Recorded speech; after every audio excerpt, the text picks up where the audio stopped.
Hi guys, the sound of magic എന്ന ഡ്രാമയുടെ episode 6 part 2 ആണ് ഇന്ന് നമ്മൾ എക്സ്പ്ലെയിൻ ചെയ്യാൻ പോകുന്നത്. അന്ന് കരയുമ്പോൾ ആരും കേൾക്കാനുണ്ടായിരുന്നില്ല എന്ന് പറയുന്നത് കേൾക്കുന്ന യൂനാനി അന്ന് ആ കടയുടമയുമായി പ്രശ്നമുണ്ടാക്കിയപ്പോൾ നിങ്ങൾ എങ്ങനെ അവിടെ എത്തിയെന്ന് ഇവളുടെ ചോദ്യത്തിന് ഈ മനസ്സിൽ കരഞ്ഞത് ഞാൻ കണ്ടു എന്ന് ഇവൻ പറഞ്ഞത് ആലോചിക്കുന്നു. ഈ സ്ത്രീയാണെങ്കിൽ അവൻ അഡൽട്ട് ആവാൻ ആഗ്രഹമില്ലാത്തത് ഒരു പക്ഷേ അവൻ്റെ ടീച്ചേഴ്സും പേരൻസും ഫ്രണ്ട്സും ഒക്കെ അനുഭവിക്കുന്ന കാര്യങ്ങൾ വെച്ചാവാം. ഒരു കുട്ടിയായിരിക്കാനാണ് അവൻ ഇപ്പോഴും ആലോചിക്കുന്നത്. റിയാലിറ്റിയായി ചേരാൻ പറ്റാത്തതും അതുകൊണ്ടാണ്. പെട്ടെന്ന് തന്നെ യൂനാനിക്ക് ഒരു കോൾ വരുന്നു. മജീഷ്യൻ സ്റ്റേഷനിൽ നിന്ന് മിസ്സായ കാര്യം അറിഞ്ഞ ഡിങ്ങും യൂനാനിയും അവിടേക്ക് പോകാൻ നോക്കുന്നു.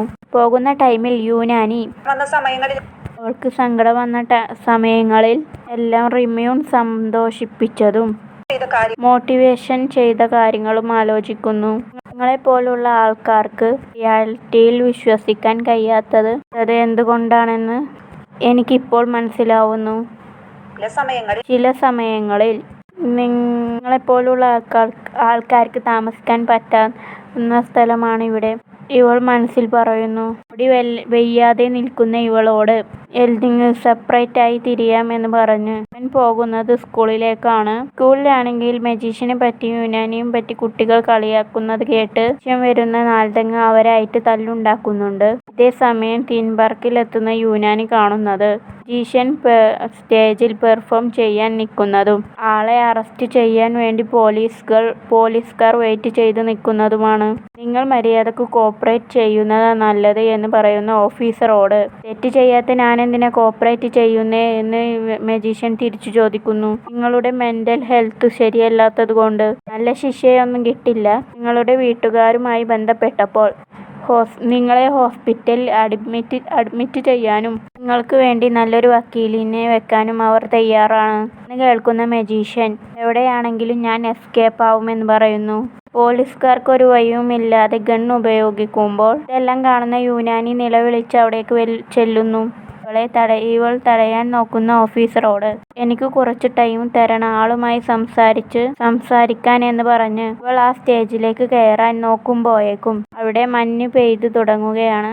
നമ്മൾ വീടിന്റെ അകത്തല്ലേ നിൽക്കുന്നേ, പിന്നെ ഇവിടെ എങ്ങനെ മഞ്ഞ് പെയ്യുന്നേ എന്ന് അന്തം വിട്ട് പോലീസുകാർ ചോദിക്കുമ്പോൾ ഇവൾക്ക് കാര്യം മനസ്സിലാവുന്നു. അതേസമയം എൽഡിങ്ങിനെ കാണിക്കുന്നുണ്ട്. നല്ല തല്ല് കിട്ടി പുറത്തേക്ക് നോക്കുന്ന ഇവൻ മഞ്ഞ് പെയ്യുന്നത് കാണുന്നു. യൂനാനിയാണെങ്കിൽ സ്റ്റേജിൽ കയറി ഒരു സോങ് പാടുന്നതാണ് കാണിക്കുന്നത്. സോങ്ങിൽ കുറെ കാര്യങ്ങൾ ഇവൾ ആലോചിക്കുന്നു. അതോടൊപ്പം 10 വർഷം മുമ്പ് സ്കൂളിന്റെ ടെറസിൽ നിന്ന് വീണ ഹോസ്പിറ്റലിൽ കിടക്കുന്ന റിമ്യൂൺ ജനാലയിലൂടെ നോക്കുമ്പോൾ ഡ്രൂനാൽ കാണിക്കുന്നത് കാണുന്നുണ്ട്. ഇൻട്രസ്റ്റിംഗ് ആയ കാര്യം എന്താണെന്ന് വെച്ചാൽ ഇതിന്റെ മുന്നത്തെ എപ്പിസോഡിൽ ഇവൾ അമ്മയെ കാണാതെ കരയുമ്പോൾ മെരിഗോ റൗണ്ടിന്റെ അവിടെ ചെന്ന് നിൽക്കുമായിരുന്നു എന്ന് കാണിച്ച സീനിൽ അവസാനം ഒരു പേഷ്യന്റിന്റെ വസ്ത്രമിട്ട ഒരു ഇത് കാണിച്ചിട്ടുണ്ടായിരുന്നു. മുഖമൊന്നും കാണിക്കാതെ കാല് മാത്രം കാണിച്ചിട്ടാണ് ആ സീൻ കട്ടായിരുന്നേ.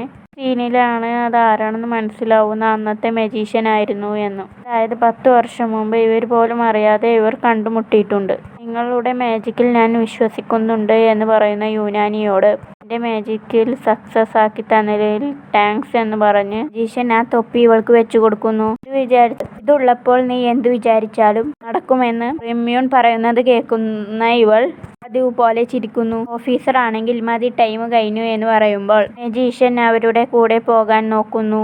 ഈ സമയത്ത് യൂനാനി മാജിക് കൊണ്ട് ഇയാളെ എന്റെ വിധി മാറ്റാൻ കഴിഞ്ഞില്ലെങ്കിലും അയാൾ മാജിക്കിന്റെ പവർ എന്താണെന്ന് എനിക്ക് മനസ്സിലാക്കി തന്നു എന്ന് മനസ്സിലാലോചിച്ച് പോവാൻ നിൽക്കുന്ന മജീഷ്യനെ തടയുന്നു. മാജിക് ഒരിക്കലും അത്ഭുതങ്ങളെ സൃഷ്ടിക്കുന്നില്ല, പക്ഷെ അത് കണ്ടെത്താൻ നിങ്ങളെ അനുവദിക്കും എന്ന് മനസ്സിൽ പറഞ്ഞ് യൂനാനി നിങ്ങൾ മാജിക്കിൽ വിശ്വസിക്കുന്നുണ്ടോ എന്ന് മജീഷ്യനോട് ചോദിക്കുന്നു. ഇത് കേട്ട് ചിരിച്ചു നിൽക്കുന്ന യൂനാനി അവിടെയുള്ള കറുത്ത തുണി കൊണ്ട് അനര സുമനര എന്നു പറഞ്ഞു മൂടുമ്പോൾ ശിവൻ അപ്രത്യക്ഷമാകുന്നു. ഇത് കാണുന്ന പോലീസിനൊന്നും മനസ്സിലാവുന്നില്ല. അവർ അന്തം വിട്ട് അവിടെ തിരയുമ്പോൾ അവരെപ്പോലെ അന്തം വിട്ട് നിൽക്കുന്ന യൂനാനി സന്തോഷം കൊണ്ട് കരയുന്നു. തന്റെ മാജിക് ജയിച്ച സന്തോഷവും കുറ്റവാളിയല്ലാത്ത അയാളെ വീണ്ടും ഒരു ഭ്രാന്താശുപത്രിയുടെ തലയിൽ എത്തിക്കാതെ രക്ഷിച്ചതിന്റെ സന്തോഷവും അവളുടെ കണ്ണിൽ കാണാം. അങ്ങനെ